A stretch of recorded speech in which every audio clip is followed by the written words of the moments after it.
ভিত্তিক সাংবাদিক প্রণব রায়ের কাহিনী। প্রণব রায় নিরপেক্ষার অন্ধকারে ছিলেন। নিউজউইকের দর্শকরা নিশ্চয়ই দেখেছেন নিউজউইকে তার কাহিনী। আপনাদের ভালো লাগবে শুনে যে প্রণব রায়কে কেন্দ্র করে একটি মিউজিয়াম গড়ে উঠছে। দেখব সেই খবর। প্রত্যেকেই অবহেলিত। আপনি দেখুন, অজয় ভট্টাচার্য, শৈলেন রায়, প্রণব রায়, তিনজন লিডিং ওই সময় 30, 40, 50, 60 অব্দি গান লিখে গেছেন প্রচন্ড। আমার বাবা অবশ্য 75 অব্দি লিখে গেছেন। তো যাই হোক, প্রণব রায়ের নামও যেটুকুন আজকে লোকে জানে, অজয় ভট্টাচার্য, শৈলেন রায় সে কিছুই জানে না। কিন্তু আমার বাবা অসম্ভব শ্রদ্ধা করতেন অজয় ভট্টাচার্যকে, শৈলেন রায়কে। উনি একেবারে অন্যমনস্ক লোক ছিলেন। উনি কোন রকম কারুর দিকে তাকানো কি কারুর দিকে যখন উনি কাজ করতেন সেইটাই প্রায় উনি কোনো কিছুই বুঝতে পারতেন না। ওই যে বললাম যে হাতটা পুড়ে যাবে সিগারেটে, তাও উনি বুঝতে পারতেন না। সেটাও গিয়ে আমাকে হাতটা একটা করে সিগারেটটা ফেলে দিতে হতো। এইরকম লোক ছিলেন।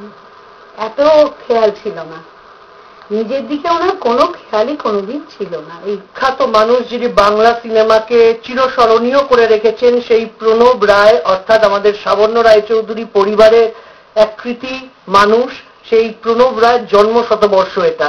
আর সাবর্ণ রায়চৌধুরী পরিবার পরিষদ সাবর্ণ সংগ্রহশালা থেকে আমরা ওনাকে নিয়ে, ওনার ব্যবহৃত জিনিসপত্র নিয়ে, ওনার অসংখ্য লেখা সমস্ত কবিতা নিয়ে আমরা একটা সংগ্রহশালা, যেটা আমাদের সাবর্ণ রায়চৌধুরী পরিবার পরিষদে যে সাবর্ণ সংগ্রহশালা রয়েছে বরিশাতে, সেখানে আমরা একটা আলাদা একটা গ্যালারি করবার আমরা একটা চিন্তা ভাবনা আমরা শুরু করেছি। বাংলা সিনেমার হারিয়ে যাওয়া বহু নথি, বাংলা সিনেমাকে নিয়ে গবেষণা যারা করতে চান, তারা এই চর্চা কেন্দ্রে এসে প্রণব রায় সম্পর্কে জানতে পারবেন। 13ই নভেম্বর আমরা দেখিয়েছিলাম এই বিষয়টি, এবং এই বিষয়টি দেখানোর পর মাত্র কয়েকদিনের মধ্যে এই বিষয়ে চিন্তা ভাবনা, উদ্যোগ, আয়োজন শুরু হয়েছে। সুজিত, আমি বলবো যে এটি আটলাসের একটি বড় জয়, কারণ আমরা প্রণব রায়কে তুলে ধরেছিলাম ঠিক চলচ্চিত্র উৎসবের সপ্তাহে। আমরা মনে করেছিলাম যে প্রণব রায়ের জন্য কিছু হওয়া বাঞ্ছনীয়।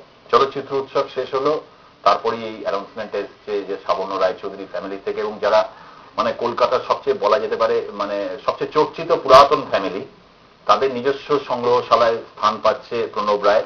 হয়তো ভবিষ্যতে আগামী দিনগুলোতে হয়তো চলচ্চিত্র উৎসব বা বিভিন্ন যে বইমেলা আসছে, হয়তো সেখানে প্রণব রায় স্থান পাবেন। তিনি একজন মানে অবশ্যই সাহিত্য, তার কর্ম রয়েছে এবং চিত্রনাট্য লিখেছেন তিনি, এবং তার প্রচুর গান রয়েছে। সুতরাং সাহিত্য জগতে তার ভীষণ, সাংবাদিকতা করেছেন, তাকে নিঃসন্দেহে সম্মান দেবে। সবচেয়ে বড় কথা যতটা যে হেরিটেজ সংরক্ষণের সরকার ছাড়াও যে একটি ফ্যামিলি তার সংগ্রহশালা রয়েছে এবং সেখানে স্থান পাচ্ছে, এটাও কিন্তু ভবিষ্যৎ প্রজন্মের কাছে, যে প্রজন্ম আসবে ভবিষ্যতে, তাদের কাছে কিন্তু একটা শিক্ষণীয় বিষয় যে কিভাবে হেরিটেজকে সংরক্ষণ করতে হয়। অনেক সময় দেখা যায় যে সরকারের উদাসীনতা কাজ করে, হয়তো চেয়ে উঠেও সরকার অনেক সময় পারে না, সদিচ্ছা অনেক সময় থাকলেও হয়তো ঠিক সেই মুহূর্তে হয়ে ওঠে না। সংবাদ মাধ্যম হিসেবে আমাদের কর্তব্য ছিল যন্ত্রটা সেই সংবাদটাকে তুলে ধরা, কিন্তু তারপরে আস্তে আস্তে যখন হয় তখন কিন্তু কোথাও আমাদের কোথাও একটু নিঃসন্দেহে ভালো লাগে যে আমরা সারাদিন এত খেটে খুঁটে সংবাদ সংগ্রহ করি। আমাদের যারা সাংবাদিক বন্ধুরা রয়েছেন, এডিটাররা রয়েছেন, যারা রয়েছেন অন্যান্য ভাবে কাজ করেন, তাদের কাছে এটা কিন্তু খুব, আমাদের কাছে একটা খুব ইন্সপায়ারিং বলেই লাগে যন্ত্রটা। নিঃসন্দেহে তাই। আমাদের স্লোগান আপনাদের নিশ্চয়ই জানা আছে, আমাদের জার্গন জানা আছে, সবার আগে আমরা মানুষের পাশে থাকতে চাই এবং সবার আগে মানুষের কাছে থাকতে চাই বলেই আমরা এই ধরনের কাজে ব্রতী হই। আর এইবার আপনাদের কাছে আসছে সেই